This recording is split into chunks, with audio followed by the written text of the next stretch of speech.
Temperatures in Minneapolis have dropped significantly due to the winter, and so they have a homeless problem, much like many other places in the United States. And so one blogger decided to test out an experiment involving fake news. This blogger, Jake Nyberg, basically tweeted that homeless people can find shelter at the Vikings Stadium. The tweet said, as homeless in Minneapolis face record cold, Vikings offer to open the People's Stadium overnight.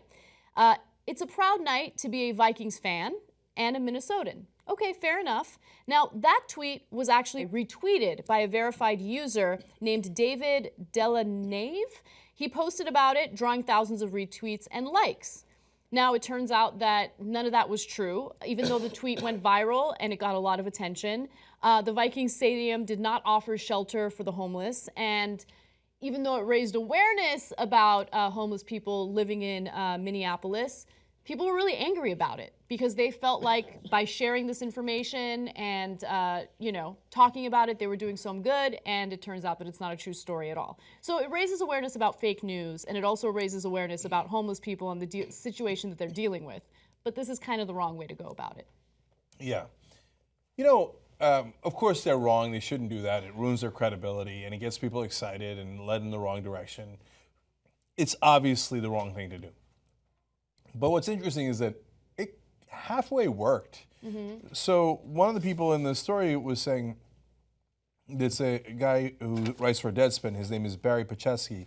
He says, it's awful that there's not enough funding to keep city shelters open longer, and that cold weather outreach is conducted largely by private groups when lawmakers were able to come up with $500 million in taxpayer money to give to the Vikings. That's true. But fooling people and humiliating them for sharing fake news is not the way to get them on your side in any discussion.